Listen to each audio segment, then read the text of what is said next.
guys, what's up? Welcome back to another episode of TextBox, where gamers talk about games. I'm Shin05D5, and I'm here with Wisplay Gaming.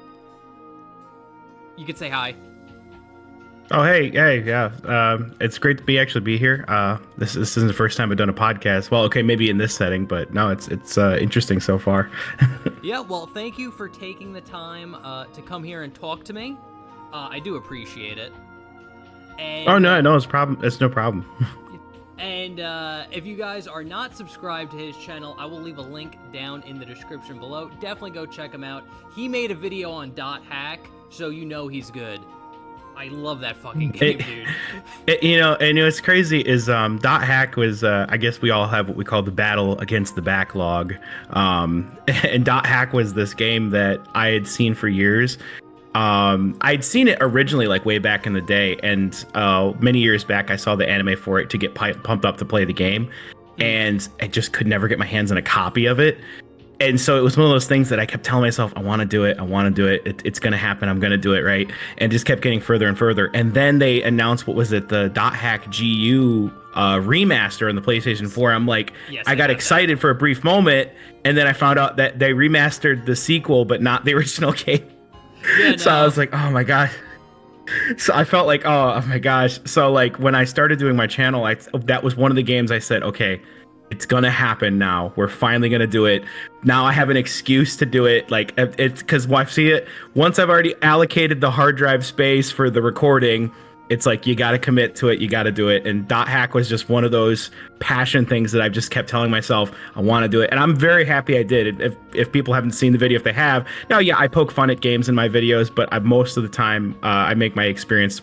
As I point out, my experience was mostly overall very positive. I actually thought it was a pretty fantastic game. Now, I've only played the first part yet, so I haven't played the other three.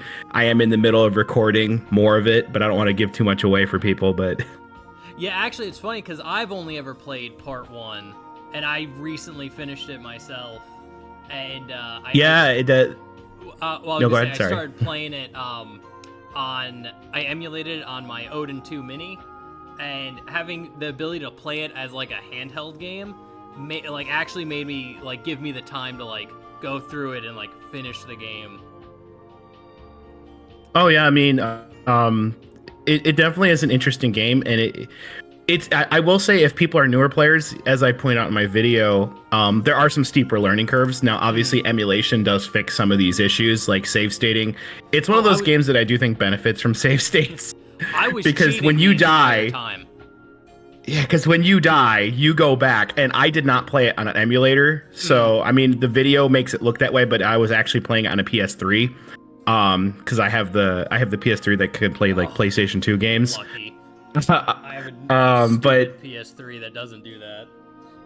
Well, technically speaking, this is what's really funny is most PS3s are capable of doing PlayStation 2 through emulation, as people found out when they modded PlayStation 3s, and the compatibility rate is actually relatively high. So it actually is quite impressive. In fact, that's something I always wanted to tell people when I found this out myself, is the Wii U. Nintendo was sitting on a gold mine right there, because the Wii U technically has a GameCube built into it, because it has the Wii, and the Wii is the GameCube. And people have found out through hacking the Wii U that it can play GameCube games at full speed, no issues. Wow. So that was it was the only thing stopping it was there was just a software thing that had a box text saying no, basically the equivalent of that anyway. I'm not a programmer, but it's the simple terms is basically that Nintendo could have made that thing play GameCube games out of the box, and that would have been probably helped boost it. Yeah. But we're now seeing the reason why. That's the reason why is they're trying to resell us GameCube games, and in the most insulting ways possible, in my opinion, because everybody is clamoring for the HD remake of Wind Waker to come to the Switch. Everybody, I follow the Twitter page. Everybody was begging for that, and then what do we get? We get the original GameCube game emulated on Switch 2. Yeah. And it's just And that's what's crazy is that we're entering this time period where a lot of these games are going to be lost, and Yeah. I fear that myself every day because there are some amazing games that I would love for my kids to be able to play, but it's getting harder and harder to even find them. Yeah, no, it's like that's why I love like emulation in general, and like these like Android-based like emulation handhelds. I have an Odin 2 Mini and I have a 1 terabyte SD card, and I pretty much have my entire like PS2, GameCube, Wii, PlayStation 1, PSP library all on that like SD card. And it's just like, I'm so grateful for that, because I know in like the future, like, will I be able to play like even like the smaller like one-off games like Dot Hack? You can't play that unless you have a PlayStation 2. Yeah, and Dot Hack became a whole series. This was a whole franchise, and almost every game in the franchise has not been re-released. Yeah, no. And this was a big franchise. If a franchise that large can be lost so easily, then that doesn't speak very well for so many other games that are coming out, especially now that all these games are built with like these online live services and whatnot. Yeah. You could have some excellent games that are going to be forever handicapped because the game is designed in such a way that it's intended to be obsolete. And it really sucks because, I mean, I don't cover as many newer games on my channel, but I do play them. I know people probably wonder that if I play them, I do play newer games. I do have a PlayStation 5. I do have a Nintendo Switch, but and I do play games on PC, as people saw from my Half-Life video, and I've been playing games pretty much my entire life, probably as long as I can remember. I think some of my earliest memories in my life were probably playing on the Game Boy, the original Game Boy, the gray brick. Mm-hmm. Some of my earliest memories were doing that. I remember my father had had gotten one from somebody he worked with, and there was like a Mario game on there. I think it was Mario Land. And I remember just playing that, and I just remember having such great memories of it. And that was like when I first decided, like, this is what I want to do. And as I got older, I just started realizing that the more I played, the more I realized that I want to do something with my life around games. Like, that's what I've always been passionate about. It's the only thing that I've stayed consistent in my life is that I've always loved games. And it really sucks to hear now, every time I talk to younger people, and this is not a slam on the younger generation or anything, it's just that the way the industry has moved is that everything is temporary now, and it's really sad because games that I grew up with that for years, we've been talking about the same games for years. I remember when Ocarina of Time came out, we were talking about Ocarina of Time for 5, 6, 7, 8 years. I'm still talking about Ocarina of Time. Yeah, I mean, we're talking about it right now. Yeah, see, and it's the thing is that now it feels like a lot of these games are designed to be like, once the trend is gone, the game is, you just kind of move on to the next thing, and it really sucks. And I think that's why companies are trying to make games longer to try to make it feel like you're getting more for your money, but it's just making it worse. Like, I'd rather a shorter, more concise game than a game that like drags out. You know? Oh, absolutely. Yeah. The Resident Evil remakes, I feel, were perfect examples of that, where you felt like you got what your money's worth, but the game wasn't impossibly long either. And I thought they returning to the classic roots was a really great trend for them, and I think it's working out well. I think Capcom went way too far, and then they're kind of pulling it back, and it's working out well. Well, I have a theory that, like, I think, because like I actually went to like an art college for like game design for a year, and one thing that scared me was the students I was taking class with. The majority of them had no idea what a good video game was. Like, it would be very common that like the kids never played Mario 64, they never played Crash Bandicoot, they never played Spyro or Tony Hawk, or just. And I was just thinking, like, why do you want to make games? But then I had a theory that, like, we're getting all these, like, remakes, and it might be the companies are just realizing all the people that are making the games now have no idea what a good game is, so we're gonna need them to remake good games so they know what a good game is to make future good games. I mean, that's definitely a perspective I never considered.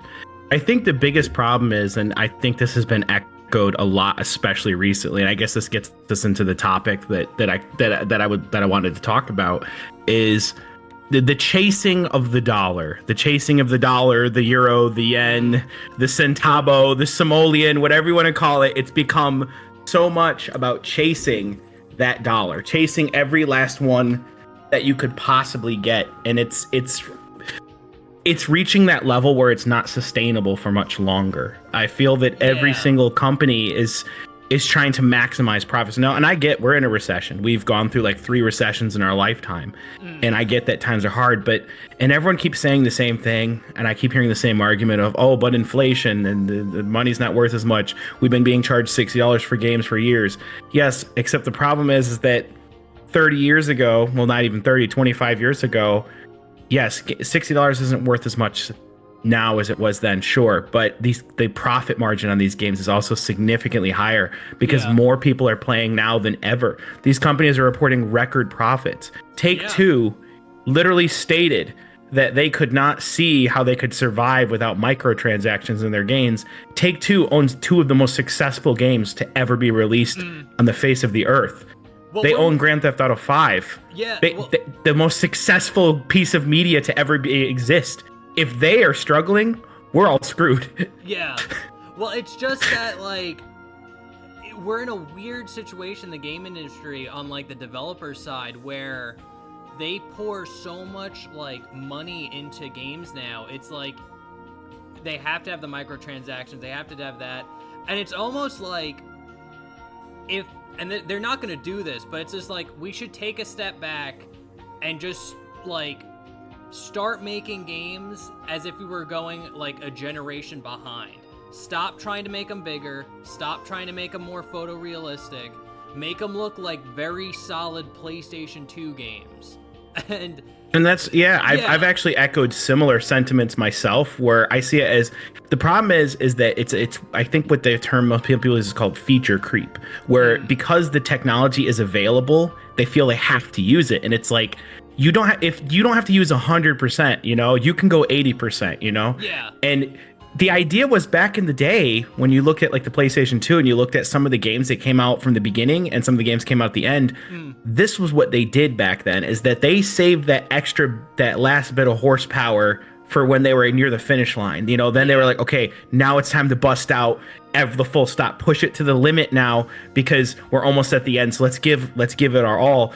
Instead, I feel developers were much more conservative in using the resources. And nowadays it feels like they don't even care. They're not trying to compress games. They're not trying to make them smaller. They're not trying to, and every company thinks that because somebody else did something, I have to do something bigger and better than they are. And it's not sustainable, because at the end of the day, I don't think anybody can actually state that spending $100 million on a video game is going to inherently make it better. Yeah. I mean, some of the most successful games that come out in the last 10 years were done on shoestring budgets. I mean, Five Nights at Freddy's became a whole franchise made by one guy on the tiniest budget, you know? Yeah, it's not the power that matters, it's what you do with it. So, and when you look at what's happening recently with the Nintendo Switch 2, where a lot of people are upset with the pricing now, I think most people are comfortable with the price of the actual console. $450 is about what most of us expected. Yeah, that's right in line with like a Steam Deck, you know? Yeah, the problem is that Nintendo charging more for the games, I think, and yes, I understand that, yeah, okay, they cost more to print and blah, blah, blah, but at the end of the day, I feel that really just boils down to greed, because well, and I think also making Mario Kart an $80 digital title, it's just like Mario Kart, that's a side game. Like, I know it's like the biggest, I think it's the most expensive game Nintendo ever made, but it's still like a spin-off title of the Mario franchise. You're not gonna have people drop $80. Like, if this was a new Mario game, like a new 3D Mario or a new full 3D Zelda, I could see the justification for $80. But Mario Kart, that's a side game. And if a side game is $80, what's like the new Zelda game gonna be? Well, and that's the thing, is that, and yes, I do fully know that Mario Kart 8 is the most popular game on the original Switch. I do know it sold a ridiculous amount of copies, and I know that. But my thing is that I see this is the same way I saw when they did Mario 3D All Stars. I think I know exactly what's going on here, and this is a trend that's been going on for years. This is what we call slow creep, okay? Because the idea is this is a test. It's a test to see if people are willing to put up with it, and if enough are, then this will be then they're gonna do it forever. Not inherently right away, not inherently right away, but it will be soon. This will be the norm. And that's the thing, is that if it doesn't work, they're just going to say, oh, it was a one-time thing, blah blah blah, they'll backpedal. But what we always see happening is it never goes down. It'll never be a one-time thing. It'll just mean that we'll have to wait a little bit longer before we do it. Because we see every single time, like when Bethesda introduced the paid mods thing, and everybody lost their cool about that, and then Bethesda backpedaled. They took it down, and then they eventually brought it back. Because I think what we see is when these companies are doing these things, once they show you their hand, we know what the end game is. We know what the end goal is, so we know they're not going to give up on that. They're just going to figure out how to get us to accept it. And it started. We're going back. We're going back to the 2005.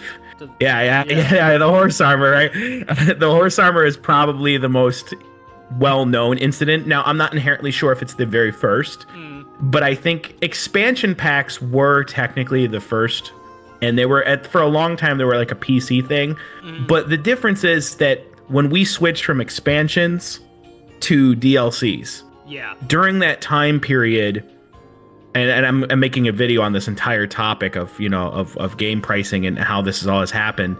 So, but maybe this is a good precursor to that, is that when it came to when we switched from DLC, it felt like what we were getting started getting smaller and smaller and smaller, And well, I remember Street Fighter Cross Tekken. Half the DLC. I remember DLC was on the disc.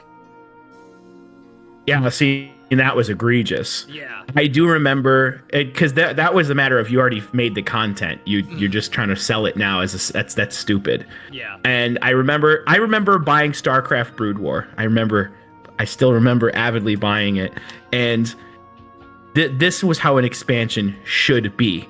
It was just continuing the game, a whole new campaign with just as many missions as the original campaign. It just used the base game to have most of the engine already built, and then it basically gave you more content with some new units and stuff, and it was fantastic. To this day, people still regard it as almost better than the original game, and I thought to myself, that's what we should be aiming for.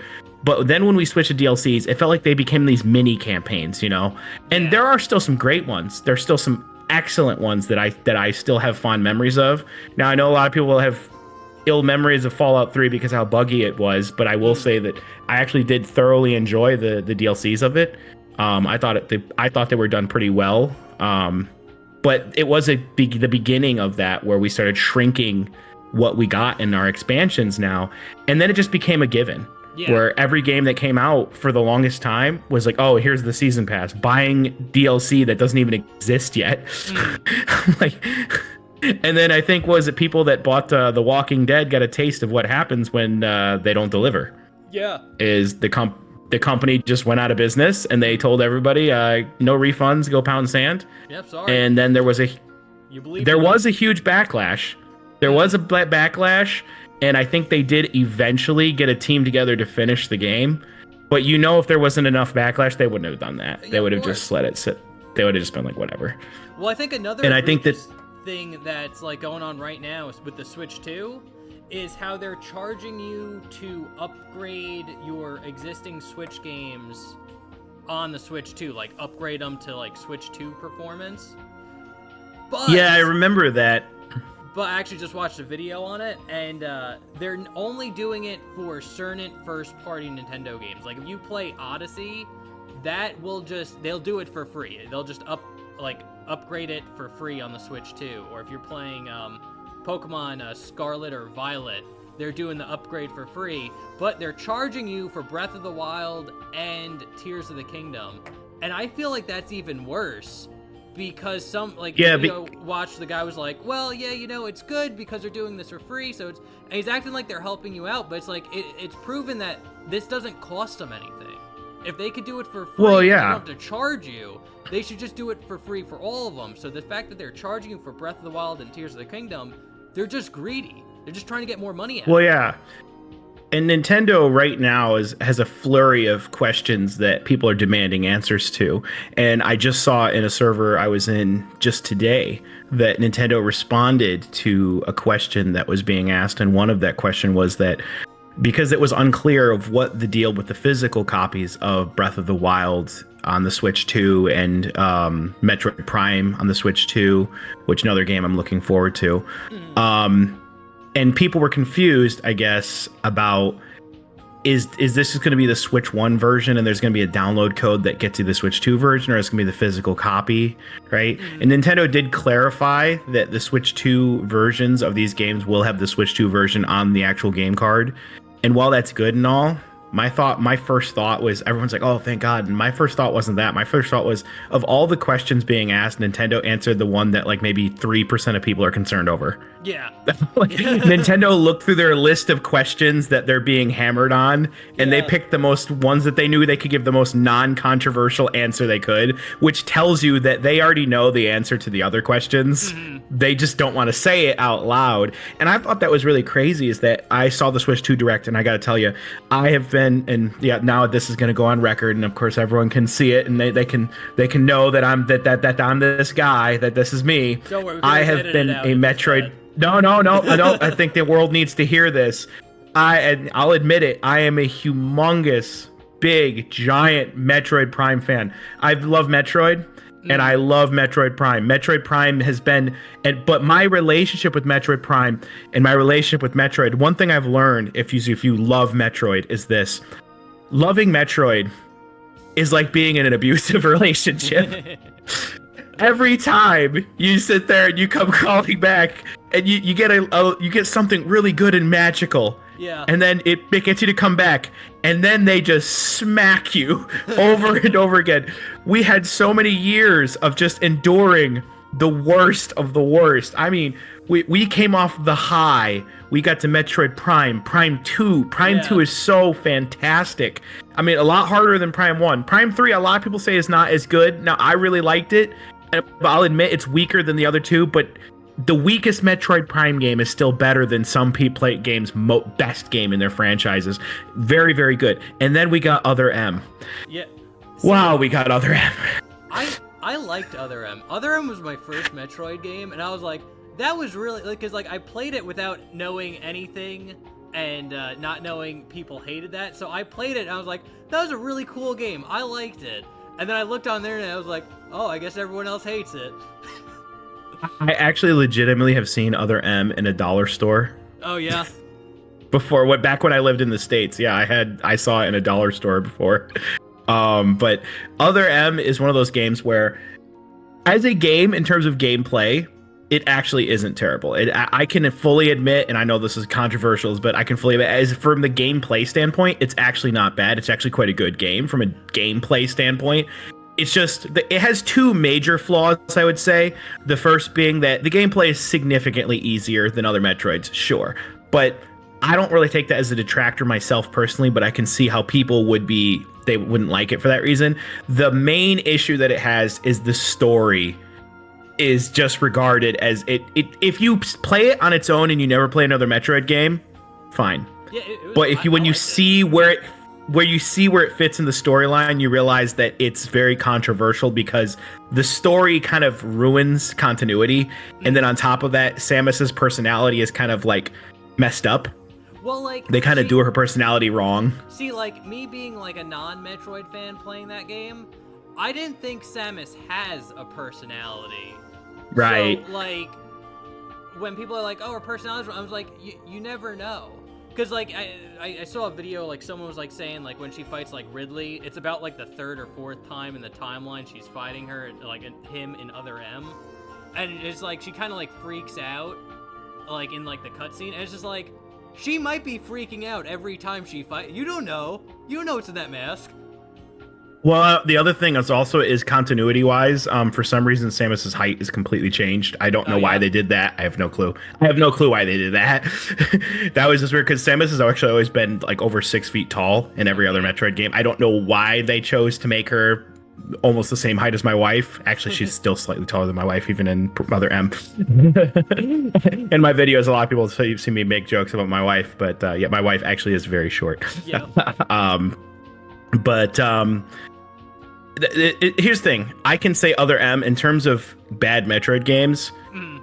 We had no idea how good we had it when Other M was the worst. We had no idea how much worse it could get. The sports game they made for the 3DS? Federation Force. Oh my gosh. Come on, man. After years of radio silence, we got Federation Force. It was the biggest slap in the face.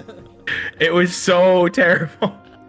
And then finally, we had a slight resurgence where, and this is a great example of how even when they do it right, they still do it wrong. Yeah. And so we got Samus Returns on the 3DS, which is actually a decent Metroid game. It's a remake, but it's not the best, but it's pretty good, right? Yeah. The problem is Nintendo could not resist.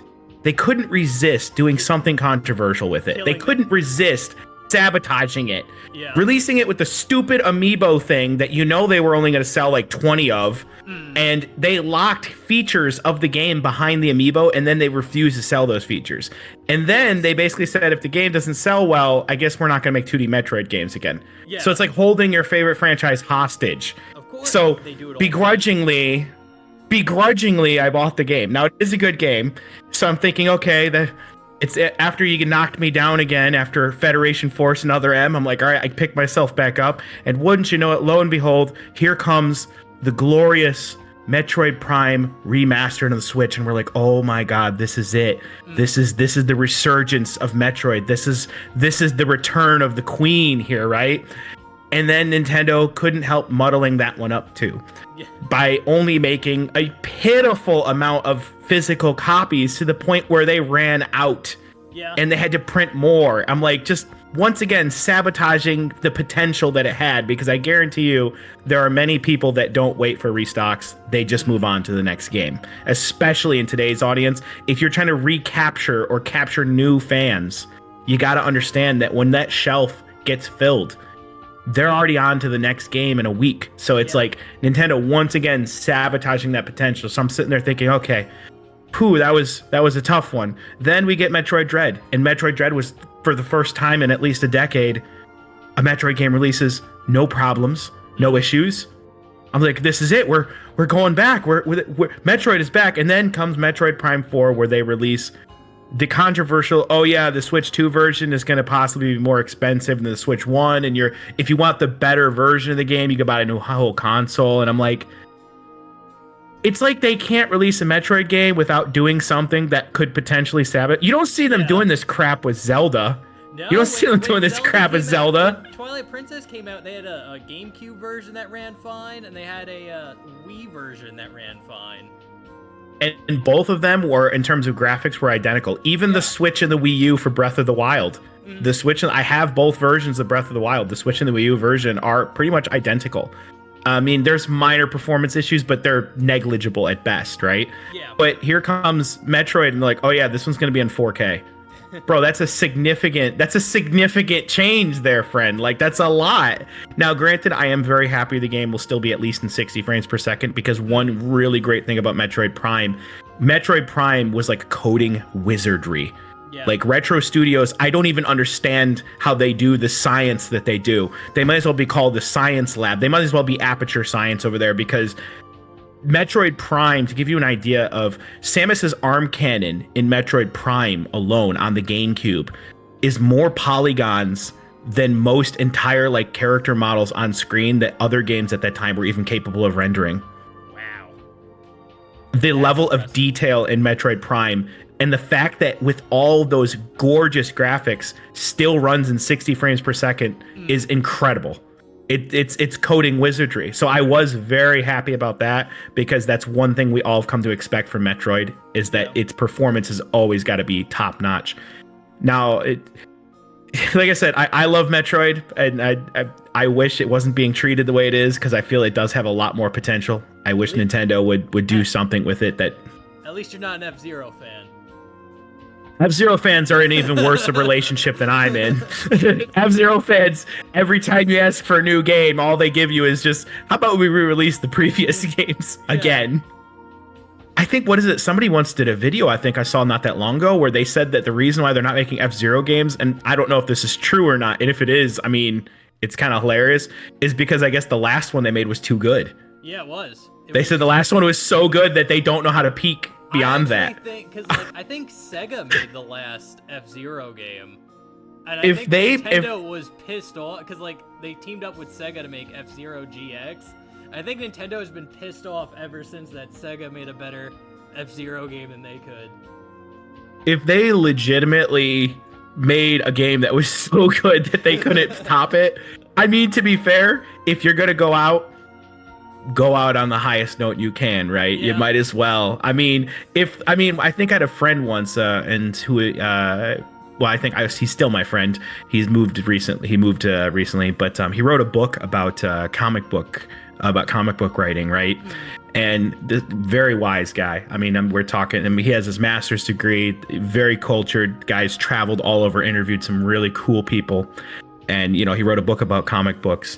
And I don't know if it's published yet. If it is, then I'll probably plug it at some point. But the fantastic guy. But he's got talked to all these really important people in the comic book and creative industry. And some of the things that he's told me has made me really think that there are some really great minds here. But one of the things that he said when we were talking about the show, if you've seen it, Megas XLR, excellent I love show. That show. Yeah, excellent show. And a lot of people are always upset. Yeah, exactly. See, it's a lot of people are always sad we only got 2 seasons. Everyone's like, oh, we only got 2 seasons. But he said that he talked to someone about that. And I don't remember which person he said this, but he said that. But we have to remember, if we only got 2 seasons, though, at least the 2 we got were really, really good. Like we ended on a really good note. And I'm like, you know what? That's a good point. It's like if the last F-Zero game we got was the one was GX, you know what? If that's the last one we ever get, at least we didn't become what Sonic is, struggling to recapture what it once was. I mean, I've been I've been a Sonic fan my entire life, and it's been a rough road sometimes. What was your first Sonic? What was your first one? Okay, I'm a little weird because my first Sonic was Sonic Adventure 2 on the GameCube. But I did not know Sonic was a video game character. I only knew him from the cartoon show Sonic Sat AM. And then I watched Sonic Underground back in the day myself. I watched that one too. That was amazing. We never got an ending to it. No, we need an ending. Mom. We need an ending. But But yeah, Adventure 2 was my first one. And then once I found out he was a video game character, then I played them all. Let's see, I think my very first Sonic game was Sonic 3 on the Genesis way back in the day. And not even the Knuckles, not even with the Knuckles expansion, the original Sonic 3. Not even with that. And I gotta tell you, even without the expansion, fantastic game. In fact, I have more memories of playing the original game than the expansion, to the point where the original game is more nostalgic to me. Now, I know Sonic went through a couple rough years, but I think it's because Nintendo and Sega were in this thing where Nintendo was experimenting with Mario, and Sega kind of was trying to do the same thing with Sonic. And I don't think inherently that means that Sonic wasn't a character they could experiment with. I think it's just coincidentally, and I think it's just a series of long coincidences. Sega just picked the wrong experiments to go with, because there were some standout side Sonic games that they made that actually were pretty good games, actually. I mean, I know a lot of people talk about Sonic and the Black Knight, which I do believe you have. I've seen posters of it in your videos. I fucking love that game, dude. And that was and if I recall, they even did an RPG on the DS that they teamed up with BioWare to do, which if I recall, a lot of people said that was pretty decent too. No, that game is actually terrible, and that is the reason why I am never buying a BioWare game ever. That was my first one. Well, I mean, and the worst part is BioWare gave it to their C team. They gave it to the interns. lot to like work on. Well, and it's just like, why you had Sonic as an IP to make an RPG? Why was when Nintendo went to Square Enix did a good job. They made Mario RPG awesome. Why did you not make the Sonic RPG and we got good? And we just got a remake of that too. Yeah. And the thing is, I think Sonic, you know what? I actually have fond memories of some spin-off Sonic games that I know I don't even hear that much about, like Sonic Battle. I know it's considered a a lot of people consider it a mediocre fighting game, but like, dude, I gotta say the gameplay is still really fun, even it's very simplistic fighting. But then on top of that, just Advance. What do you want, Tekken 8? But like, yeah, but on top of that, I felt like it had an amazing soundtrack, and it had a decent story to it, which is saying something, because Sonic and story do not have the greatest history together when it comes to story in a Sonic game. In fact, story is what most people consider ruined Sonic games, but I don't think story inherently ruined them. Yeah. I just think it's that Sega didn't know what direction to go with Sonic, and they were experimenting for years. And I do think they had some really great ideas. I do think they have some games that turned out better than they had hoped. And I think there are some games that if we look back on them, I think we were more critical on them than we should have been. And I think Sonic Battle is one of those games where when you look back at it, you're like, if you go into this game thinking, okay, it's a Sonic game, okay, so don't take the story too seriously, but it has some profoundness to it. And even its story actually does deliver some decent real world lessons and morals that I thought were impressive for a Sonic game of all things. I mean, I still to this day remember Shadow and Shadow's campaign in it, when Emerald and Shadow go and they beat up this robot, and the robot is still trying to get back up and fight.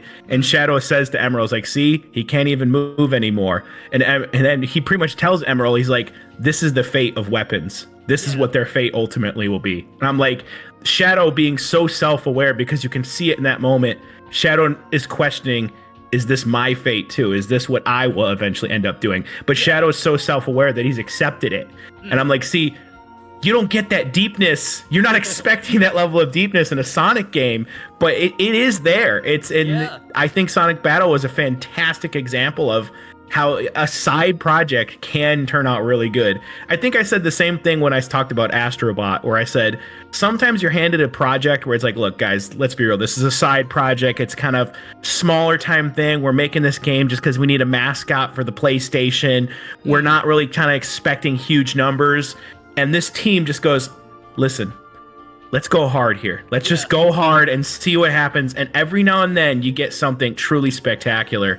Well, and I also think Astrobot's case, I think it was a thing where like the higher ups in Sony, like the suits, the decision making people, kind of were just hands off and were just like, make a side game, and that allowed the actual development team to they landed it. Yeah. And they landed it. The soundtrack in Astrobot is still so good. It has the vibes of classic games while also throwing in its own feeling and its own flavor. It feels like it's not just an homage to those games. It also has its own identity to it too. And that is a really fine line to walk when you're doing that type of game, to make it to where it still feels like its own game without being too much derivative for what it's borrowing from. And I think they nailed it. Now, it's really sad to see what's happened to Sega now. In fact, I still remember, to this day, 2017 reminds me of the turning point at Sega. And I still think that turning point is happening now. I think 2017 was the perfect example of Sega completely reassessing how they approach their gaming industry. Because 2017, if you recall, we had Sonic Mania. Fantastic, might I add. It's Sonic 3 on steroid. It's Sonic 3. If it's like you took Sonic CD, you took Sonic CD and you took Sonic 3, you took Sonic 4, and you just injected them all with steroids and combined them all into one game. You get Sonic Mania, made by a guy who actually loves the franchise. And the irony is, Sega's own hope for the game was Sega's expectations were so low. Yeah. Because they were expecting, Sonic, I'm trying to remember what the name of it was, Sonic Forces, to be the big, this is the big game this year, right? Sonic Forces did not get the reception that Sonic Mania did. Sonic Mania just completely blew it out of water. But then the irony is, the sleeper, the let him cook, the master of let him cook, comes out of nowhere. And keep in mind, 2017 was fierce. I mean, games in 2017, we had fierce games. Breath of the Wild, Mario Odyssey, Resident Evil 7, the Switch, Horizon Zero Dawn, Nier Automata. This year was stacked. The competition was fierce, right? And Sega is thinking, all right, well, we got this other game that's come out this year, but it's been in development for a really long time, and it's not Sonic, but it's like, maybe it'll do well. It'll probably be decent or its niche audience. The masters at Atlas give us Persona 5. Yeah. Persona 5 became the most important thing Sega had ever put their logo on. And from that moment forward, them and the team that made the Yakuza games, which is now called Like a Dragon, they started just cooking. Yeah. I mean, cooking to where now the irony here at Sega is those companies are now the forefront of Sega, because Sega is now pushing Persona like it's like nobody's business here. And the Yakuza team games.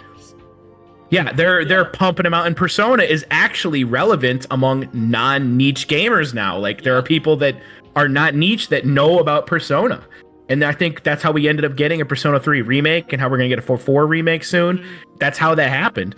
And Sega's ironically kind of had Sonic take a backseat. Yeah. I think we had Sonic Frontiers we had not that long ago. Well, Sonic, there's Frontiers. That was the last. I don't remember what the more.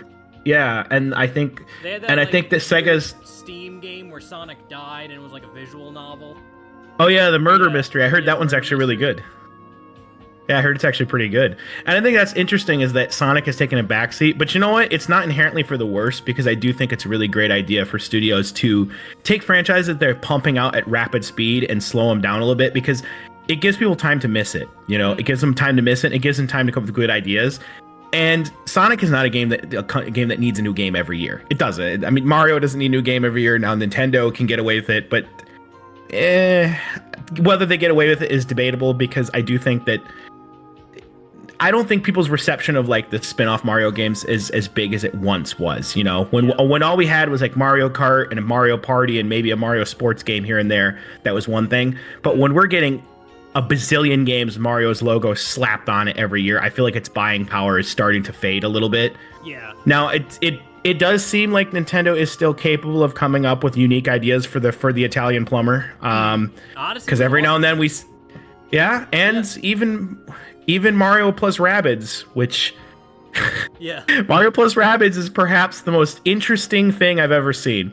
It's a crossover that nobody was asking for with a franchise that nobody really cared about, and it cooked. I don't know how, but it just goes to show you can take even a mediocre or strange idea and do something really fantastic with it. Yeah, if you care, you can do it. That's the thing. I mean, there are so many games out there and animes that the concept in general is on paper is ridiculous, but the execution is what it's all about. Now, sometimes the concept's ridiculous and the execution sucks. Yeah, exactly. Yeah. Now, Square Enix finally realized that they need to name their games better, but I think we've all seen James Rolfe's video on it where he talked about Kingdom Hearts Birth by Sleep 0.2 fragmentary passage.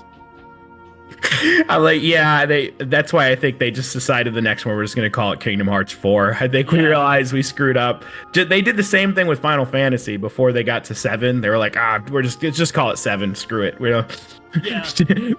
don't know how to fix this problem. We're just going to go forward and pretend it never happened. Now, I do have both the Final Fantasy VII Rebirth and the remake. I actually have the deluxe editions, which, yes, I know I'm somewhat of a hypocrite. About these when it comes to games. But I will say that is part of the pricing problem, is that every single game does not need a deluxe edition. That is true. And I feel like the deluxe edition has become the thing. Now, I wouldn't even mind the deluxe edition as much. Like, if companies wanted to throw a little bit of extra stuff in the game that's not necessary for the game into the deluxe as a deluxe edition, I'm totally okay with that. I'm just not okay with how it's being executed. What I don't like is that the deluxe editions are being pushed as, for the digital version, obviously you can get it all the time, right? Yeah. But what I don't like is that the digital version rarely goes down in price. And so it's kind of a trick to get you to pay more for the game. But I do think that if you're making physical deluxe editions, a lot of the times they're being treated the same way that collector's editions are, to where they do one run. They do one run. They print them out for the launch day, and if you don't get them and there's no copies left, that's it. They're not printing anymore. Yes. And I hate that because it means that there's a part of the game that's locked out. Now, recently they do make it so that you can buy the upgrade to the digital deluxe version on your thing, but it's like, I think just print enough copies, man. Just print enough copies. Like, I'm well, like even in like stores, like I go to like Best Buy and like Walmart's still pretty good, but like Best Buy, their gaming section's almost non-existent now. They have like a little bit of Switch, a little bit of PS5, a little bit of Xbox, but like what it was like 2-3 years ago, it is like almost like a wasteland. It's like they're not even like bothering putting games out on the shelves anymore. Oh yeah, definitely. And it's like it's even worse for my situation because now a lot of my viewers don't. I mean, in my videos, I think I've mentioned. I think if you saw my .hack video, you saw that like when I was talking about how many of the attacks are like written in pseudo German. Yeah. And it's amusing to me because Japanese games have always had an interesting fascination with German history. If you're familiar with Full Metal Alchemist, you see that exactly, they're very familiar with it. But as a result, though, sometimes they put like German stuff in games and in animes and whatnot, and occasionally it's written in a weird way because like, you know, it's like, oh, Von Cruz, and it's like I'm sitting there laughing because some of it is accurate and then some of it's like off, and I was like, and as I said in the video, at least they had the smarts to not call it the flame attack Flammenwerfer. Because if they called it Flammenwerfer, it might come off a little bit different. You don't want a character yelling that word anymore. We don't say that word as much out loud anymore because it has some connotations to it. No, but yes, I am. If the anime is good I do live in Germany. Switch the connotation.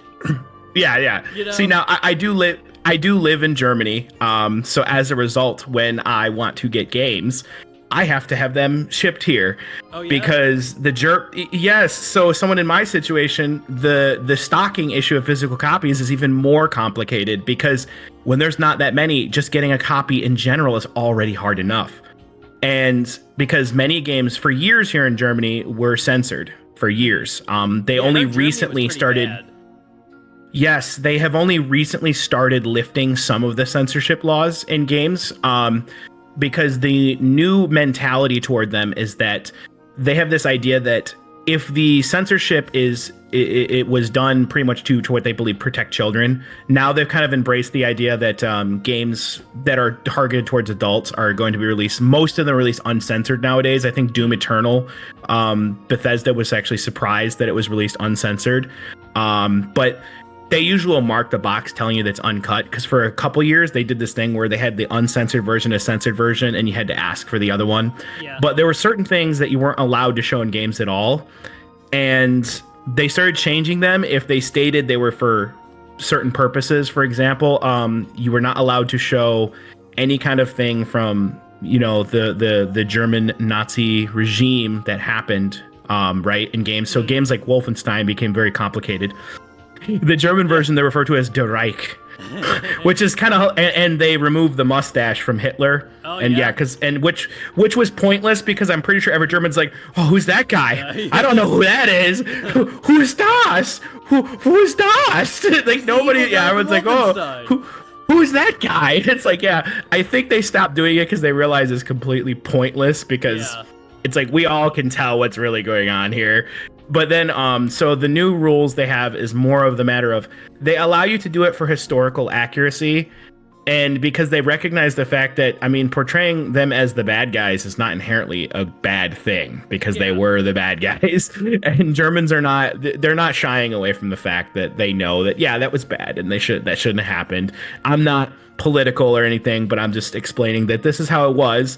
And I'm not educated enough on the subject to make any kind of political commentary, so I refrain from that in my videos. But they've started loosening the rules a little bit because of that. So the new rules, I think, is like you can have it in there, but you can't portray them as the good guys in any kind of capacity, and they're loosening a little bit. But as a result, though, And since I'm a collector, I love physical media. That's my thing. I love physical media. Me too. Yep. Oh yeah, I can see from your videos there. But and that's the thing, is that getting my hands on games is already complicated enough. So the fact that companies are not pumping out enough copies because they want us to switch to digital. Another really great YouTuber did a fantastic video about this, Magic Mush 2. If people haven't seen his video, he did an excellent video about why we should focus on physical. And one of the things he pointed out is a lot of these companies are actually lying to us. We're actually being completely misled to believe that nobody's buying physical anymore. We keep hearing the same rhetoric over and over again. People saying like, oh, the physical game sales only made up like 10% or something, these really low numbers. We're finding out, though, from the actual earning reports, though, that these companies are misrepresenting the data to convince us that that's happening so that they have an excuse to stop making them because they want us to switch to that. Yeah, that's bullshit. And it's closer to 50-50. We're actually finding it's closer to 50-50. And I think that's crap because they're still so slowly trying to convince us to not own things. And I mean, Nintendo releasing that crap where they said the game keys on the Switch 2, certain games will actually just be an authenticator and you don't actually have the game. So it's like a worse What's the point? Yeah. Yeah, like, it's like at that point, that's worse. Like when we said stop putting game codes in the box, like we kept telling them stop releasing physical copies that just have a game code. Yeah. And Nintendo said, all right, we'll do something worse. I'm like, what? And don't get me wrong, I don't plan on just crapping on Nintendo. I love Nintendo. I've loved Nintendo for years. My earliest memories are of Nintendo. And I'm definitely not a hater. I have Nintendo. I have the buttons for the Super Nintendo tattooed on my body. So obviously I love Nintendo. I love Nintendo. I Super Nintendo to this day, I can't think of a single game console that just has such a stronger library than the Super Nintendo. That thing just it to this day, I people have seen my videos, they know, because here it comes, the obligatory reference. Chrono Trigger's coming up. It always comes up because I love Chrono Trigger. I played Chrono Trigger so many times in my lifetime, more than I'm willing to admit. I finished it more times. I've seen every single ending to Chrono Trigger multiple times. I've played every version of the game. There is not a single version of Chrono Trigger that I have not played. Yeah. And that includes the PlayStation 1 version, the original iOS version, the updated iOS. I played them all. I've swung them all. So and which is why also I see it as that game not being on the Switch online. Yeah. What? Yeah. What? Final Fantasy 3? Like, the online services is just like I'm glad that it's there as an option, but I hate the fact that you are relying on a company curating your games for you. And again, at any point, if they decide, no, what, we don't want these games on it, you have no say in the matter. It's like Netflix. What are you talking about? Any point? What are you talking about? Any point? They already did it. Have people forgotten that on the Wii and the Wii U, we just bought the games, and then the next console they go, they're not carrying over. Yeah. And now those services are gone. I don't even know if you can even re-download those on those old consoles anymore if you had them. I don't even know if you can. I know when Sony. I have no idea. Down the PS3 and Vita, which I still think they haven't yet. They said they could re-download all the stuff you bought, but I don't know about Nintendo. Yeah, but I don't know if Nintendo is the same way. Now, granted, that was a moment that I was very proud of everybody in the gaming community when they put that backlash on Sony. And don't get me wrong, I'm not a Sony hater either. I do play a lot of their games. I know every one of my videos, everyone's like, I'm going to get a million comments. When are you going to stop covering PlayStation 2 games? The answer is when they stop. When I run out of good ones. So never. When I run out of good ones. I mean, I'll cover other consoles, but the PlayStation 2 is another console that just has a fantastic library. Now, don't get me wrong, there's crap in that one too, but it just has a lot of really great. But it has, and that's the thing. I like covering games that are not good too. I mean, I covered Double Dragon 3, not just the NES one either. That I covered the Genesis version, which that one is even worse. I mean, if you really want to experience it, just imagine this, okay? You're in a fist fight with another guy, right? And in your fist fight, during this fight, every time you swing a punch, I take a dice and I roll it, right? And you have a 1 in 6 chance. If the dice lands on a 3, your punch will connect to him. Right. If the dice doesn't land on a 3, your punch goes to another plane of existence where it punches air. So, and that's basically what Double Dragon 3 is like. So you're just describing how I normally fight. Basically, yeah. A typical encounter, fight. if you will. So it mirrors like, real life. It's almost an RPG, you know, you have a hit chance, except you see your fist hitting him in the face, but that doesn't mean you actually hit him. He got hit in the face, but he didn't feel it. That's the problem. See, that's the problem. It's a matter of how hard you punched him. See, and sometimes you're not punching that hard. You know, you got a punch that doesn't really do much. And then sometimes it's like, now that game was cheap. That game was so cheap because that game, literally, they saved all the difficulty for the last level, too. Yeah. Because you could not lose a single life the entire game, but that last level will just eat your quarters because it's a port of the arcade version. I can only imagine how much money that thief stole, man. I can only imagine. That might even be the beginning of microtransactions and bullcrap right there. Double Dragon, we actually have them to blame. Yeah, we're looking at you guys. Like, we're just gonna make the game super hard. And we'll just reward. We're looking at you guys, Tecmos. Yeah. I think that was made by Tecmos, wasn't it? Double Tecmos. I want to say that was Tecmos, wasn't it? Yeah, it was Tecmos. Yeah. Oh, there you go. I was gonna say Tecmo, but Tecmo, that's a different company. Those are the guys who they became Koei Tecmo, and they became, the people who made Fatal Frame. Yes.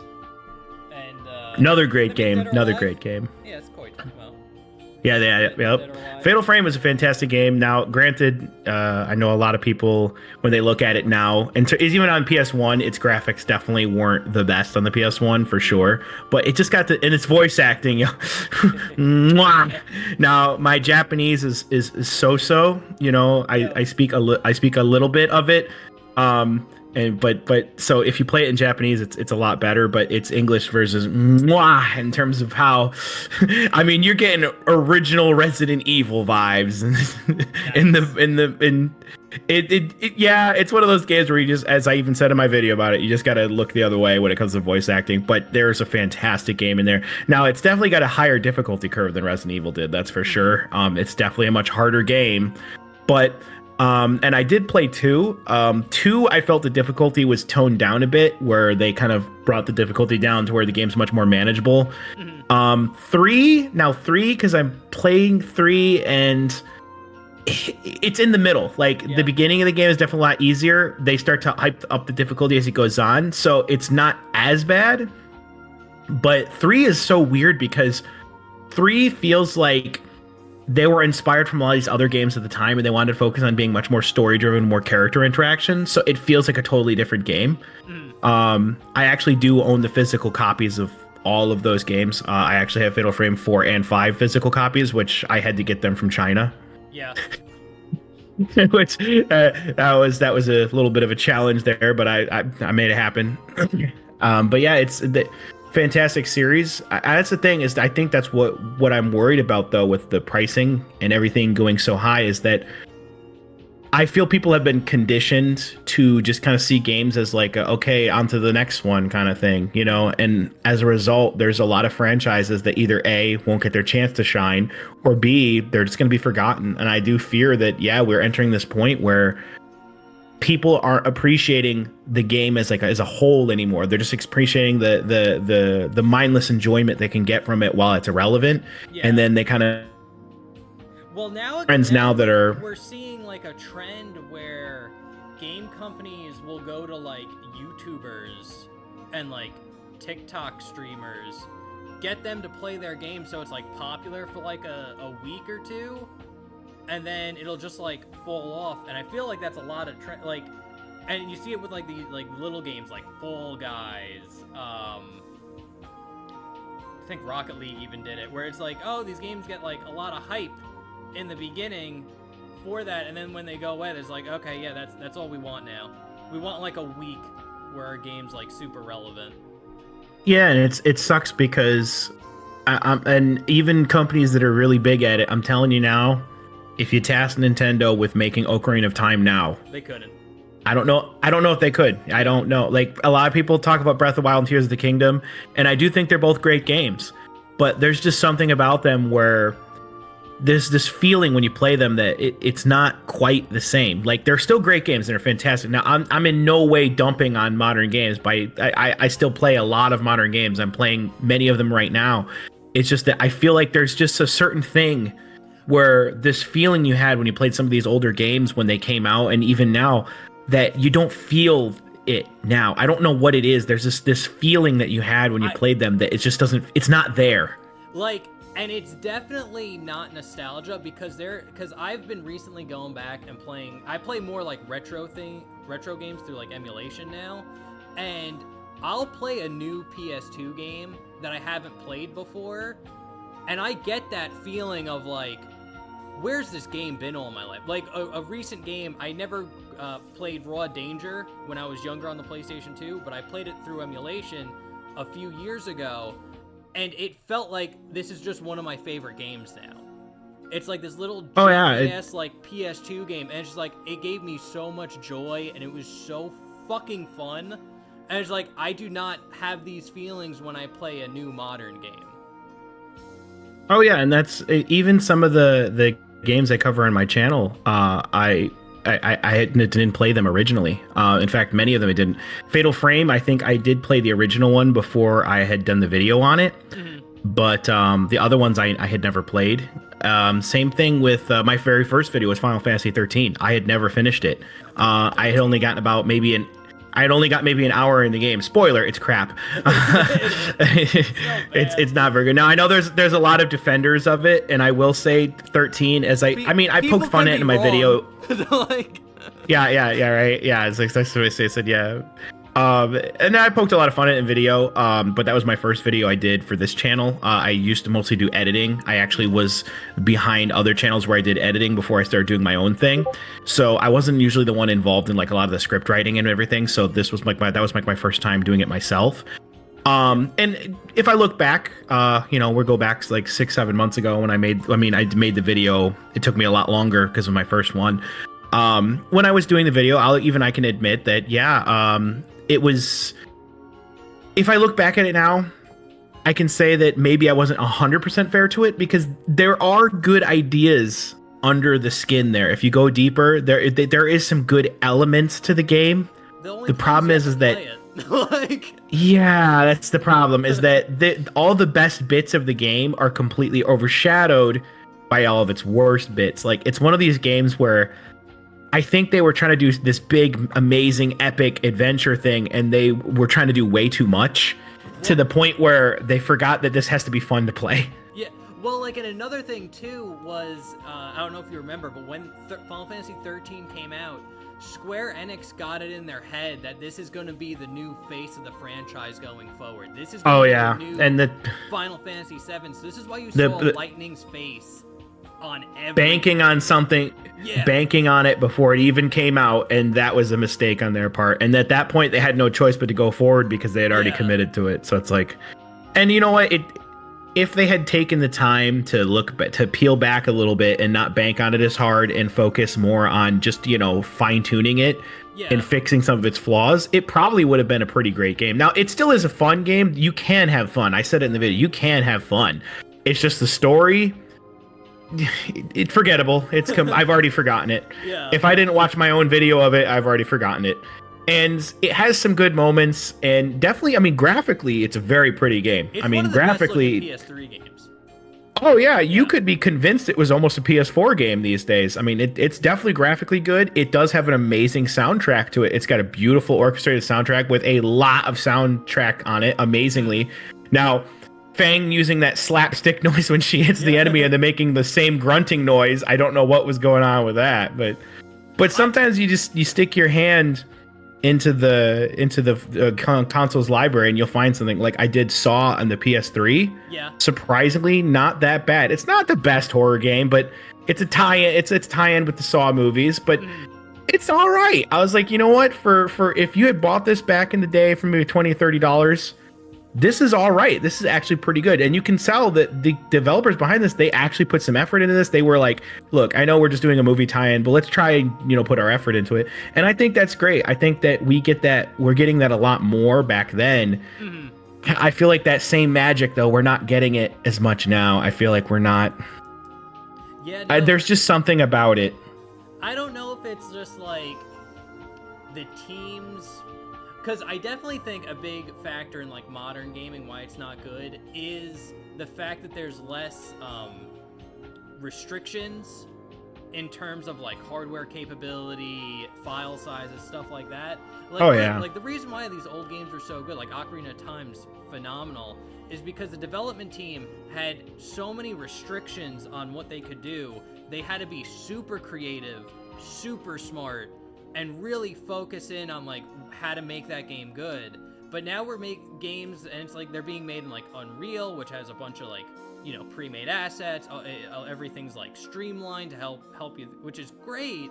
But it is taking that like struggle away and taking that forcing you to be creative and think around problems. A lot of that's being like taken away, and I think that's being reflected in like the modern gaming industry.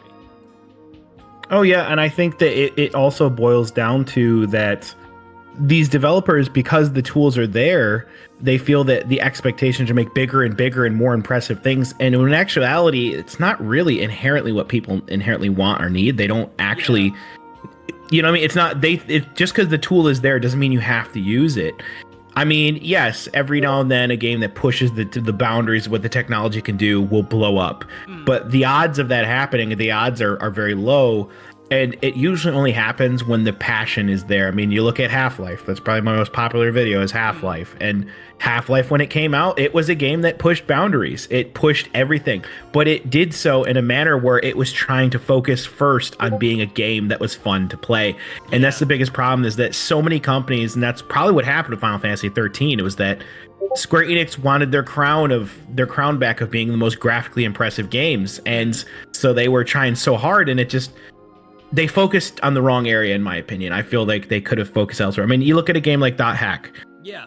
The graphics were not the best in that game, even for the PlayStation 2. But the game had the soul there. Like, there was a soul there that you could feel. And when you're playing it, they're like, yeah, this feels like people put some effort into this. The effort was focused in the correct areas. Yes. Sometimes just because the technology is there, you don't have to use it. How we got the original Silent Hill was because the PlayStation 1 is very limited in its draw distance. Yes, so the developers had to think of a clever way. Yeah. Yes. And the fog became a staple of the series because the developers turned something that was a limitation into an actual mechanic in game.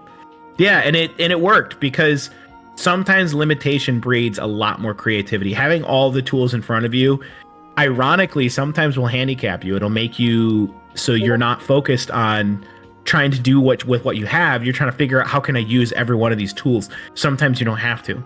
Sometimes you don't have to use everything that's on the table. Not every single Super Nintendo game used Mode 7, okay? Not all of them. You didn't have to use it just because it was there, you know? And I think that's the problem, is these developers are trying to do that, and it is ballooning the costs of these games up. Like, we are getting games that are just, the prices are just astronomical, and it's not okay. Like, so even if they are because it's like, oh, we got to lay everybody off now. And that's the thing, is that I think it's not okay to just keep pumping out these games that we can't even sustain. Yeah. And that's where we're getting into our pricing issues, is that these companies are trying to make back all this money, but at the end of the day, I mean, who asked you to make an engine that renders hair? Yeah. You know, who asked you to? I'm sorry, but I'm gonna say it, Rockstar. Nobody asked you to make the physics of the horse genitalia. Nobody asked you to do that. It's hilarious that you did. Yeah, it's like, now granted, I really wonder what that guy's workstation looks like. This is a man that I definitely do not. I can't imagine he gets invited to many office Christmas parties. The guy working on that one, I feel bad for him. Like I said, now if you find out that guy's a My Little Pony fan, I'd be very concerned if he's. I'd be very concerned if he's like that, and he also did that for Rockstar. That's not a good combination. It's a dangerous combo. and it's crazy to me that when it comes to controversy with games, this used to be the most controversial thing, was pricing and attainability. This used to be it. People used to just mostly argue about the pricing of and how obtainable the game was, and exclusives. People used to argue all the time about like, oh, they're mad, they think exclusives are anti-consumer and this and the other thing. This used to be the most controversial thing when it came to games. And yet now it's like almost a side. Yeah.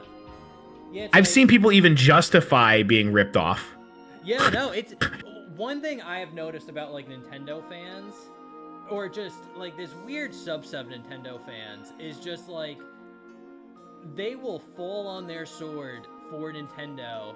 And it's like, it's not even just for like pricing and like game stuff. I remember when PlayStation All-Stars came out, and if you look at any review or the discourse around the time that game came out, it was like, it's a good game and I like it, but since it was similar to Smash Brothers, I can't like it.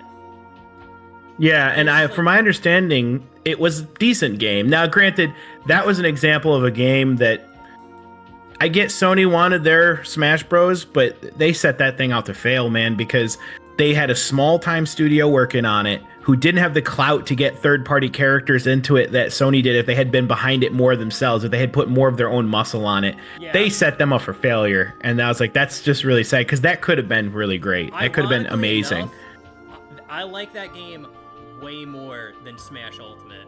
I like the fighting I don't think it's a bad game. I think it's actually like my favorite like party fighter. I got so good at PlayStation All-Stars. I don't think it's even a bad game. I don't even think it's a bad game. And I think if we had gotten the full product that they were working on to add more of the content, it would have been even better. But yeah, you know, it's just unfortunate. And plus, it added Cat from Gravity Rush, which is such an underrated game that I feel like, it got people to look at that game, and I'm like, see, and I myself like went out and got Gravity Rush and like, wow, this is a really great game. I have the remaster of it, which I found out the remaster, they did the same thing Nintendo did, where they only released small amount of copies. So I have one of the few ones that exist. I would be lying if I said I did not purchase limited run versions of games just so I would have a physical copy. I'd be lying if I said I didn't do that multiple times. Yeah. I would be lying if I said that. But now I know that limited run has some scrupulous background behavior, but unfortunately, I care more about the preservation of games and physical copies than I care about those little things. But And it sucks that this is what it's come to. It sucks that literally to get a physical copy of a game now, we have to go to a third-party source that is like printing them on their own dime. This is what it's come to. But what's crazy is I see people saying, oh, that's the norm now. Because I do think that what they did is the horse armor was the start. Yeah. And it was a slow process of getting us to accept more and more anti-consumer behavior until now we are at a whole point where there's a whole generation of people now that are almost adults that their entire life they've never had a console where the games did not have patches and updates. Ever. No. They've never had a game console where every single game came out, it just had to work on day one. Yeah. They've never experienced that. So I can't even be mad at them. I can't blame it on them because the industry has done that. It's made it so that people will buy. I've seen people say, oh, I'm not going to buy the game right away. I'm going to wait a week till they patch it. Yeah. Why do we think this way? Why do we think this way? Why are they? Yeah, it's like I'll wait to give them my money until they fix it. It's like, wait, what? Shouldn't it be fixed when it comes out? Like, even Nintendo. Now, granted, and I know we've thrown a lot of shade at Nintendo here, but I'll give them some props here. They don't release buggy crap that often. Yeah. I would say compared to their competitors, they have a better track record. Now I know Pokemon Violet and Scarlet were questionable, but to be fair, that's a relatively rare thing. But to be fair, that is not as common for them. They usually release things relatively working. Now, granted, they've had some hit or miss, but I can't say the same for their competitors. They have a muddy track record. And a lot of people say, oh, well, they're not always the ones developing the game and stuff. Yeah, but at the end of the day, when the game goes up onto your console, you put your name. Yeah, exactly. You put your stamp on it, which means you're taking accountability. If this company puts out a garbage product and you allow it on your platform, then you're taking part of the hit too. And that's the thing, is that Nintendo should get to that point and just like everybody else, stop doing business with these people. Don't do business with people that produce games that are unfinished garbage. And everybody and their grandmother is defending it now, which is crazy to me, is No Man's Sky. A lot of people are saying like, oh, well, it's finally good and stuff. And me, I never bought it. I never bought it because I said this, I give no points for late delivery.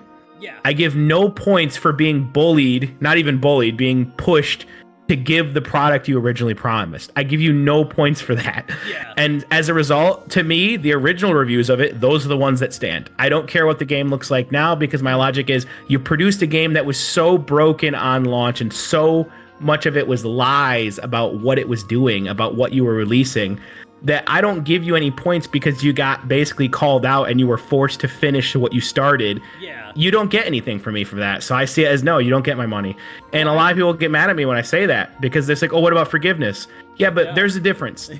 There's a difference between releasing a game that had a couple of bugs that could be considered honest oversights, or because of performance issues, because you didn't anticipate A, B, C, X, Y, Z, and then releasing a game where you flat out lied about features. I mean, they flat out lied. I don't know. And I don't see it as they made good on their promise eventually. Yeah, but if there wasn't a backlash, do you think they would have done that? Of course, no. No. It would have been done. They would have pocketed it and ran. I think the strangest one is Cyberpunk 2077, because that game was trash until the anime come out, and then it somehow fixed the game. And that one is a more unique scenario, because that one, most of the issues were based on the performance. Performance was the biggest problem. And while I do think, yes, the performance is completely unacceptable in the form it released in, especially its last gen versions, which were unplayable. Yeah, where they I can see how I can see how performance is something that can be overlooked. I can totally see how performance can be overlooked, because a lot of people do forget that when companies are developing games, a lot of times the hardware they're testing it on is not always the hardware that the average consumer will have, and everyone's going to have some weird configuration that you can't account for. Now, granted, yes, the game released in such a poor performance state that, yes, it needed to be addressed, and I was happy that they immediately addressed it. They did not try to shy away. They didn't do like No Man's Sky, where they disappeared for fucking, excuse my language, for a month. They disappeared for a month and then come back, and then and then finally we get some kind of update. They were at least forthcoming with it. Now, granted, yes, I don't give any points for releasing it in that state, but when it comes to performance, yes, I do think it's unacceptable. But at the same time, there is a difference between a game coming out and it's not running the way that you intended it to, and a game coming out that is missing features that you promised because you just didn't even put them in the game, and then you lied about it and said they were in the game, but they weren't actually in the game. Like claiming the game actually has multiplayer when it doesn't have it. Yeah. Like, there is a huge difference. And yeah, now I haven't played Cyberpunk 2077. I'm not even saying that I would give it a free pass for doing that, but I will say that I see those two scenarios as they're both unacceptable. One of them can be forgiven. One of them you can forgive that, because like, okay, you released it, it was in a bad state, you fixed it as quickly as possible, you realized that it was a problem on your end. There's a difference between that and just lying. Yeah. Just lying to try to get the game out and then hoping no one will notice your lie. That's completely different, and that I don't forgive that. Yeah. I will never buy another game from I didn't even buy the one yet. I won't buy a game from Hello Games ever, because I won't support that, and that's the problem, is I feel like we're all too scared of missing out to where we will support companies that we know are doing terrible things like this. And it sucks, because it's allowing this greed to continue, and that's where we are now, is the world we live in. Well, I am very interested to see how this Mario Kart $80 thing pans out, because people aren't happy with it. So I'm interested, but I'm also scared. Yeah, because I'm pretty sure it's going to sell well. And I know, and I'm worried, because this is going to be the future that we're all going to have. And it's like, and this is something people don't even think about, is that $80, and everyone, yes, the economy's in shambles, but like the economy right now is just bad, really bad, right? And we forget, though, that $80 in Europe here is 80 euros, which is more than $80. Yeah. So it's closer to $90 for us, which sucks. So my choices are to either buy it from the States and have it imported, which will cost me, or to buy it for euros, which will cost me even more. And we're also forgetting that Nintendo doing this, and this is the thing I fear the most, is that I don't think it's any mystery to most of the people that have seen my videos that my wife is not from here. She's from another country. She's from Malaysia, and the cost of living in Malaysia is obviously lower, but their currency is weaker. And when games come over to these other parts of the world, people forget that they don't just do a 1-for-1 thing. They don't just convert it to the local currency. They don't just say $80, okay, it's 80 ringgits. It doesn't work like that. With currencies that are weaker, they convert it to what it would be in dollars. So a game would be a Mario Kart 8. No, it's even worse because the buying power of your money is lower. So Mario Kart World, when it comes out over there, if it comes out at $80, it's almost 400 ringgits. And keep in mind, 400 ringgits, the average monthly income in Malaysia, I think right now is like 3,000 something, which is not that much because 3,000 ringgits is only worth less than $1,000 US. So for people in these places, this is locking this hobby out to them completely. Yeah. They're not even going to have the option to enjoy this anymore because raising the prices is just making it so that there are people in parts of the world that will never be able to experience these games. And it's only incentivizing them to create emulators that can play these games and bootleg them because they can't afford them. And what can you tell people like that? Say, sorry, born in the wrong country. Try again. Restart your game. I mean, and that's the thing. And my wife doesn't play video games because they're so expensive. They were so expensive when she was growing up that video games weren't one of these things that was seen as a luxury, extreme luxury. And so her brother got like a PlayStation 3, I think, back when the PS4 was already out. And that was considered really, really expensive. But she might have played like these little knockoff consoles back when she was a little kid, because that's what was available. You had bootlegs from like China and stuff. But it wasn't until she came here that my wife had her very own first real game console. I bought her a Nintendo Switch to play Animal Crossing, which she's been addicted to. She loves Animal Crossing. Like, it's the only game she plays. Yeah. I mean, it's the only game she plays, but she loves that game, and she's got like photographs of almost every villager. She plays it a lot. But that's the thing but she said herself that being able to afford something like that when she was back home, even though she had a good job by the standards of her country, her job was considered a good, decent paying job. Even then, she said the amount of games that we can afford in the States is still way more than they could afford over there. And these price increases are going to make it next to impossible for people that are in developing or underdeveloped countries. Malaysia is considered not a third world, a second world country, but the more appropriate term would be developing country. But the currency is getting stronger, but it's not, these kind of things set people like that back. And I hate that because there's a lot of people out there that I think really love Nintendo and they love it, but they have no access to it. And I think that sucks. Yeah. Especially, I mean, even here in first world countries or developed nations, sorry, more appropriate term. Even in developed countries, these prices are going to make it so when I was a kid, you got Nintendo a lot of time. If you told your parents you wanted Nintendo instead of PlayStation, your parents like breathed a fresh air because it was the cheaper console. That's not the case no more. No. Can you imagine today's parents being asked to get $80 Mario Kart for their little kid that's going to get bored of it? Like, you're locking so many future fans out. It's so sad.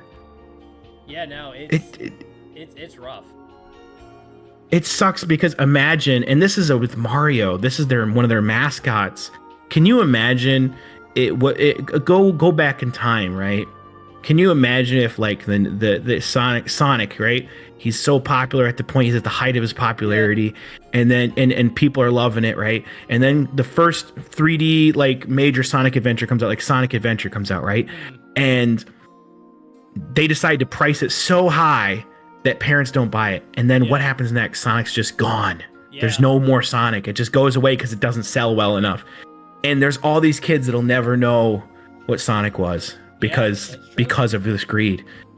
And it's like, I think the problem is, and it seems to be a cycle when it comes to game consoles, is a company will release one console that does really, really well, like really well. And then it seems that the very next console they do is they get cocky and then they just shoot themselves in the foot. And you'd think Nintendo, of all people who's been around since the beginning, would know this, considering Nintendo technically created their greatest enemy. Yeah, Yeah, no, they do it all the time. That's their entire cycle. Like the Nintendo 64, And it sucks. GameCube underperformed, Wii was amazing, Wii U tanked, Switch was amazing, and now it's shaping up for the Switch 2 to be a kind of a failure. And it sucks because there are some now, and I do see a lot of negativity about the Switch 2, and I don't want people to think that I just only have these negative thoughts about it, because there are actually some really cool things that I saw about it that's like, wow, this Nintendo is still trying to innovate, and they still have some great ideas. The whole mouse mode for Switch 2, I was like, dude, this is the best idea I've ever seen, because this is going to make porting PC games to the Switch very easy. Like, that's the thing that I don't think people are talking about, is like the market's different too. Like the Steam Deck exists, so it's like, oh, they have these mouse games. I could get a dock for my Steam Deck and use a mouse. So like, but the fact that the Switch can do that without needing the necessity of an additional dock and stuff, that's appealing. That does put it in the same market as the Steam Deck, which shows that Nintendo does acknowledge the Steam Deck is a competitor. Nintendo's clearly acknowledging that, and you know what? I think that's a great idea. It is a great idea, and I think it that's one of those things where if people were leaning on getting the Steam Deck or Switch 2, that was a feature that might have made them lean in Nintendo's favor. Yeah. But then you started announcing the pricing, and it all went downhill after And again, for the Switch 2, I think they're really not like... Because like Nintendo didn't expect this when they made the Switch 1, with the fact of people willing to rebuy their games to have them portably. They weren't expecting that giant boost for like the Switch. And I think they're thinking they're going to get that with the Switch 2, because they're like, oh, we have Elden Ring. Oh, we have Cyberpunk. But it's just like, you have Cyberpunk that runs at 40 frames docked, 20 frames undocked, reportedly. And I could have a Steam Deck version where I could get the game at a lower price, because that game always goes on sale on the Steam page, running at 60. See, the Steam Deck is one of those things that I've been meaning to get, because like... The one thing I look at it, I just look at it and go, the only thought in my self is that, think of all the emulated games I could play. The problem is that's also the problem is, think of how many emulated games I could play. It's too many, because it would be impossible for me to get anything done. And I'm always fighting to find time to even record videos and stuff, because I have a full-time job, and I have a family I take care of and whatnot. And as I said, my wife doesn't really play games, so for anyone wondering, no, she does not help me with the making of these videos. My wife does make videos of her own. They are not gaming related. They're more of like Asian house. It's her channel is called A Genie Abroad. She does like Asian housewife cooking and such. And but you know, it's pretty much description below. Yeah. She does great, and her videos are great. I do, and I do subscribe to my wife's channel, and I do watch her videos. Those ones, I am technically partially in them, but you're not gonna see my face or anything. But yeah, no, so I do all my own stuff as well. So, and a lot of making videos in general, and I love making videos about games, because I've done other channels as well. Like I said, I did a brief stint where I did like a horror themed channel, but I always come back to gaming because it's just something I really love doing. And it makes me sad because I love doing it, but at the same time, it makes me feel like every time I make a video, especially about an older game, I get this feeling of just thinking like, will we ever get this again? You know, or will people be still appreciating this down the road? And I worry about that. And I'm hoping that what I'm doing, and even what you're doing, what both of us are doing, I'm hoping what we're both doing is at least getting even a handful of people to check out some of these games that they may have never seen or never heard about or never touched, just to potentially keep them alive. Because unfortunately, a lot of times, even the studios that make them don't seem to care anymore. And it's really sad to see that that's what world we're living in, because there's a lot of fantastic things out there. I mean, I'm the same with game. I mean, when it comes to the nerd culture thing, I've got it all. I mean, I do games, anime, comic books, cartoons, all of it. Yeah, all of it. I do it. And that's my thing. And it's been my thing for my whole life, and that's why, when I get like, because I have tattoos and such, and a lot of people always ask me, because I get asked a lot, because I have tattoo on my leg that's relatively visible whenever I'm and when it's warm out and I'm wearing shorts. And I get asked all the time, people going like, oh, what if you're going to regret that? And my logic is this, and I say the same thing. I says, I have the mentality of I got the tattoos that I do because it's my way of showing to myself that this is what I like, this is what I do, and I'm going to do it regardless of what anyone thinks. And I feel like if it's there for people to see, I can't back out of it now. I can't.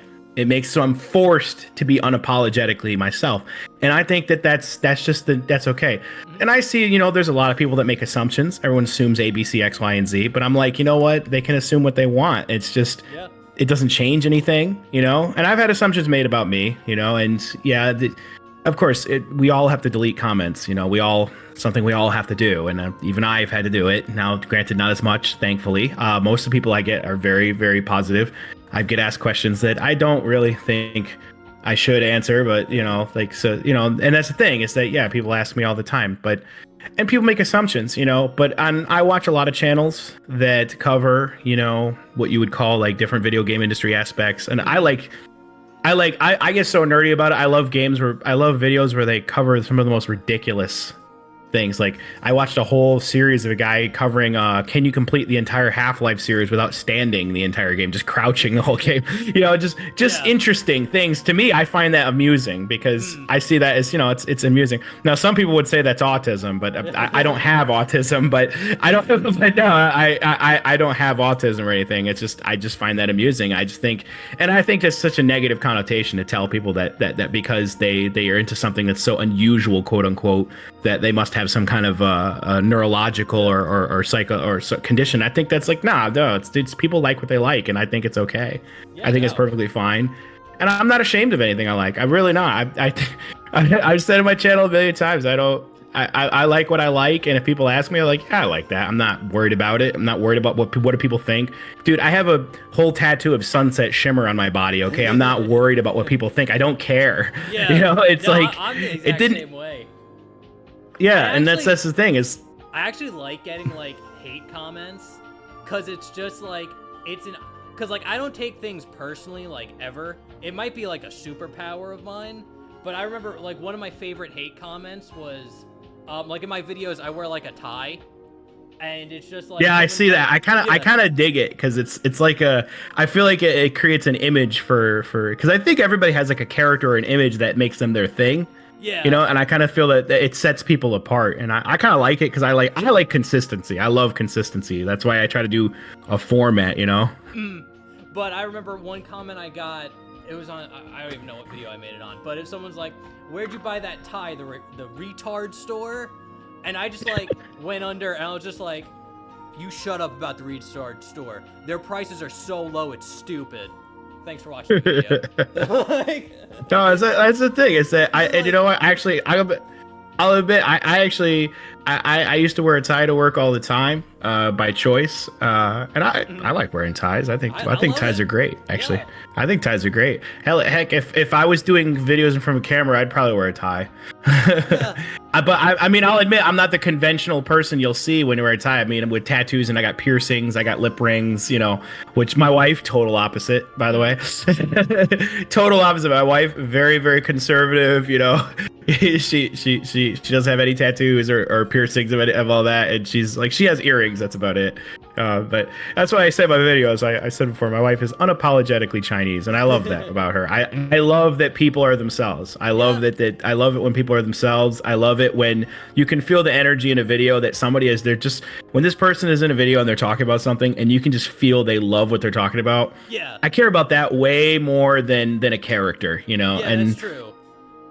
I mean, we've all seen James Rolfe, but we know that that's a character. We know he's a character, and that's the thing. And now I've met him in person, great guy.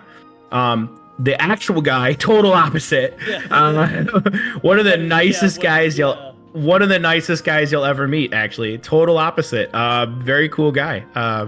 He was almost brought to tears because he was surprised by how many people came to show up to see his movie. And which, I mean, I can get that when you're somebody that starts out just with a camera and some recording equipment, making videos, just seeing anybody show up to see something you made is always an incredible experience. I mean, I don't know, like when I popped in on YouTube and I saw that my Half-Life video had gotten like 5,000 views, even as small as that is, just seeing that like, wow, 5,000 people sat down and watched me, a guy who I'm not an expert on games in any capacity, talk about Half-Life, a game that I played a ridiculous amount of times when I was a kid. And just to see that there was that many people that actually responded positively to me saying that, I was like, okay, that's good, because I see it as I was able to have a couple of people relive their memories of this game that they enjoyed. And that's what sucks about doing this, though, is that I have to always be conscious about what games I cover, because there's always a situation going on, and it seems as though, like, I would love to cover Nintendo games a lot more. I would love to do it. Because I do love Nintendo games, especially you go back, Super Nintendo, N64, GameCube, all that. I would love it. The problem is, and the reason why I don't do it as much, is Nintendo is notorious for being takedown. Yes. And it's not even a matter of monetization, because sure, I'm sure a lot of people care a lot about monetization and stuff, and my videos aren't monetized at the current moment. Eventually, if they do get monetized, that'd be great. That's fine. I would love to do YouTube full time so that I can focus on making more videos. But to me, it's not about that. I'm not trying to get rich or anything. It's more that my logic is monetization to me is something that, in order to make videos, I need to be able to buy the equipment. I need to be able to feed my family. I need to be able to pay the bills. And so I have a full-time job to do that. Now, if I was not at my full-time job and I could make videos full-time, I could make more videos. And that's the way I see it. Is my goal is solely just to make more videos. That's it. I don't care about the rest of it. I'm not trying to buy a Lamborghini. I'm not trying to get a vacation home. No, I'm not trying to do any of that. Trying to buy a Switch I'm just trying. You just want to be rich. Exactly. I'm just trying to finance a Switch 2 in this economy. That's all I'm trying to do, which it's getting rougher and rougher. I mean, at this point, you need to have a YouTuber income on the side of your full-time job just to afford it at the price. And that's the thing is, and as a result, it would really suck to put in a lot of time into a video only for it to not only get demonetized, which that's already bad enough, but getting completely taken down, because then it's like. Because it's like, that's a lot of hard work that I just put in, and now no one's going to see it or be able to enjoy it, because Nintendo is like that. Now, I know that they've loosened up a little bit in the years, but it's so hard because I don't like to take the chance, because they're just so known for doing it. That's why, like, even though if there's fair use, it seems like Nintendo has a long history of just ignoring it. And it's really frustrating. So, like, as a result, I don't cover their games as much. I probably will cover them more in the future. I have recorded games. How I do my videos is I actually record a lot of footage in the background. I record games in advance. So I have to schedule playing games now. That's how hard it is to record stuff, is that I have to schedule it. So I just have days where I just come and I record just the footage from games and whatnot. And so I have them built up, and then I'm working on scripts in the background and stuff. So I do all that. But to the time it takes to do all of that, do all the editing and everything, because again, I'm a one-man show. I do it all myself. All of now, granted, hopefully in the future I'll have help. Hopefully I have a couple of people interested. So I'm hoping I can bring some people on board that can help me. I do have a video in the works that a couple of friends of mine are helping me make, that I think will be quite amusing for most people. I won't spoil what it's about, but I'm trying to recapture the fact that gaming is meant to be fun. Okay, gaming is meant to be fun. All right, but I feel like every time I talk about games with people, that we're not talking about fun anymore. We're talking so much about the whatever random controversies going on nowadays. It feels like that's the big thing, and I guess we're both kind of being hypocrites in that regard right now, but. It just seems though it's such an over-encompassing thing that is always constantly happening. There's always something. Like every time I go to buy a game or something, or I'm going to play a game, people are like, "Oh, did you hear about this random thing that's going on with this?" And I'm like, "Yeah, I don't know anything about that, because I'm just buying games to enjoy games, man. I'm not trying to.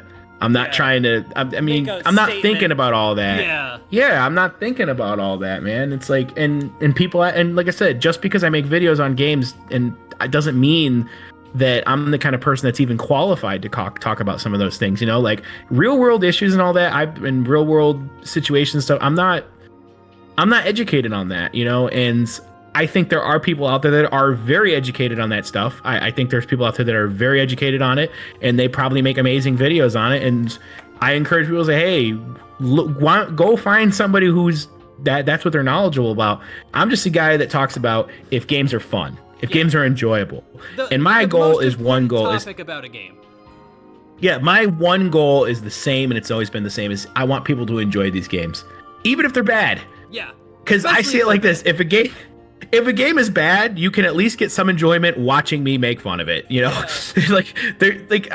just like that we can even share that, because it makes it. That was the fun thing about bad games back in the day, is you had all this frustration with them because you hated them, but you didn't have anyone to tell about it. Now we have this wonderful tool that allows us to tell everybody, listen, I've been holding this in for 25 years, but I got to tell you, Double Dragon 3 is trash. It's terrible. I hate it. It made me regret ever picking up a controller. I despise this game. You know, it's like, you can do that now. You can have that, or you can talk about that obscure game that no one's ever heard of but you, and you're like, finally, I can finally talk about this and stop dumping unskippable cutscenes on my wife, who knows nothing about games. which I mean, yeah, that's the thing, is that it's I think it's important to bring all these things up. And I do like that we're getting new content, and I do like a lot of the new stuff that comes out. I'm playing quite a few games right now myself, I'm not gonna lie. Nice. But yeah, I mean, I don't want to spoil any videos I'm making, but I mean, I do actually finish games that I don't do videos on as well. Sometimes I just play games from, like, right now I'm playing Sword of Mana on the Game Boy Advance. And yeah, actually very overlooked. Now, I know a lot of people said the AI of your companion partner is kind of so-so, which, yeah, that's true, but overall, game very good so far. I think I'm like at level 50 at this point. Like, I'm actually really, it's like, wow, this is actually a really good, like, if I had gotten this back in the day, I would have loved this. Yeah. Like, surprisingly, this is the fantastic game. And the Game Boy Advance, that's another console. See, now we can just go from one thing to the next here. Another console that has an amazing library available. There's so many gems in there. You stick your hand in, you're likely to pull out a good game. There's so many good games in it, and I love them. I'm like, there's so many. I mean, the games that you would expect to not be good end up being pretty decent. Like, yeah. I still remember to this day. I still remember the freaking what is it? The Hamtaro game. Classic. On the Game Boy Advance. Hamtaro Ham Heartbreak. That was a game that had no business being good. Like, how is this good? Like, if you haven't played it yet, if anyone's watching hasn't played it, by all means, I'm telling you now, it is perhaps one of the best adventure games on the Game Boy Advance, and it's really good. Yeah. And what's crazy is it was actually developed by Nintendo, like, directly. It wasn't just published by them; they actually worked on it, and it's really good. Which, by the way, means Hamtaro can be in Smash Bros. Yes. Why is he not? So, Nintendo, let's get on that. You know. It's, yeah, but that's like, there's so many good games in there. See, that's what I love about these old consoles. You could just pick up a random game and you're like, is it good? Is it bad? You don't know. But even if it's bad, it's at least going to be amusing. You're still going to have an interesting time. And I think that that we entered that time period now where things are a little different, you know? Yeah, definitely. Well, I mean, now slop is getting put on the virtual store. I mean, especially with all these games that are just generated by AI now, it's like, what the hell? Like, I can't even believe that that's what we're coming to. Well, I hate to cut you short, but I just looked and we're at an hour 42, and I don't want to edit anything over 2 hours. So, we could cut it off here. And but if you want to be back on to do a part 2 or just talk about another subject, we could totally do that. Yeah. Yeah, definitely. Yeah. So I really just don't want to edit something over 2 hours. My computer will explode. But What, editing over 2 hours? What? There's no way anybody would have to edit something over 2 hours. I don't know what you're talking about. I have in no way in any capacity, and I definitely do not have. I'm definitely not looking at a video file right now that's over 45 gigabytes. I'm definitely not doing. I don't know what you're talking about. Nobody does that. What are you talking about? I definitely do not do that. I definitely did not record 5 hours of a game today that's over 45 gigs, if that's what you're implying.